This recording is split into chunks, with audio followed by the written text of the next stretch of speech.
This is Prep Test 156, Section 3, Passage 3. This is a humanities passage about the origins of bebop jazz. The difficulty level is medium, and the reading's pretty smooth. The trap here is structural in nature. The author spends most of the passage building up a story that they are about to demolish. And if you don't catch where the demolition starts, you're going to walk out thinking the author believes the opposite of what they actually believe. This is a setup and reject passage. The author lays out the standard history of bebop, then says it's bad history. The most important in this passage is near the end. You're going to hit the line where the author calls the standard view a poor basis for historical inquiry, and that is the hinge. Everything before it is someone else's argument, and everything after it is the author's argument. So you want to slow way down when you get there. Now, paragraph 1 is pretty long, and it's doing one job. It's presenting the conventional story. Now, here is that story in plain terms. Swing jazz went stale by the early 1940s. The music industry kept it alive because it made money.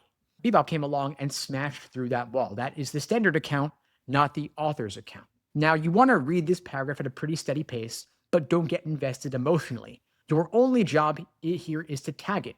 This is the view being set up for takedown. The author gives you clues. You want to watch out for the quotation marks like threadbare, billion-dollar rut, harmonic and melodic blind alley. Those are not the author's words. They're borrowed from other jazz writers. And the scare quotes are the author holding those ideas at arm's length. And there's also a pretty sneaky move buried in this paragraph also. The author compares the bebop story to the crisis theory used in classical musical history. And that sounds academic, but here's what it means in practice. The same kind of story gets told about early 20th century classical composers. Tonality was supposedly exhausted, so modernism had to explode out of it. The author is saying the bebop story is a copy of that template. And that is not a compliment. It's the author saying this narrative is borrowed, not earned. And then the passage introduces the word teleology. And that just means a story where everything points toward one inevitable ending. The standard account treats jazz like it was always heading toward bebop. Early jazz to swing to bebop. Each step strips away more of the popular commercial side. Dance goes, pop songs go, entertainment goes, until jazz finally becomes pure art. And the author thinks that story is too clean to be true. And then you've got the turn. The author says this anti-commercial reading may suit the needs of contemporary jazz discourse. And you want to stop on that phrase. May suit the needs is a devastating phrase. It means the story is useful, but not accurate. People tell it because it serves a purpose, not because it happened that way. And then the author gives you their real position, and it is specific. The bebop musicians didn't see the market as a prison. They saw it as the system that made music a profession. Commerce was not the enemy, it was the infrastructure. Parker, Gillespie, and Monk all created something genuinely new. But they weren't running from the commercial world.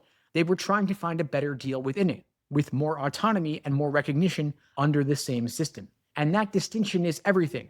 Escaping commerce versus renegotiating your relationship with commerce. Those are two completely different stories. The standard account says the first one, but the author says the second one. Now, the key move is that gap. The LSAT will build its hardest questions around whether you can tell the difference between bebop rejected commerce and bebop sought better terms within commerce. And the passage runs on a single structural move, a long, persuasive sounding setup that gets pulled out from underview. The standard story takes up roughly 2/3 of the passage and sounds confident and sounds reasonable, and the author thinks it's wrong, and the ratio of devoting more time to the standard story is actually a trap.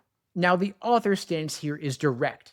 The anti-commercial reading of bebop is romantic myth dressed up as history. It ignores the fact that commercial relationships are baked into all music making. The main trap is buying the crisis theory during your read and then treating it as if it's the author's view. If that happens, you're going to miss the main point question.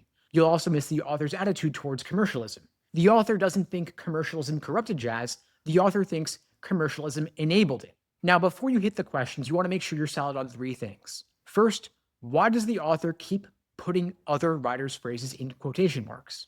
Second, what is the author actually saying when they compare the bebop story to the crisis theory in classical music? And third, can you explain, in your own words, the difference between escaping the market and finding a new point of engagement with it?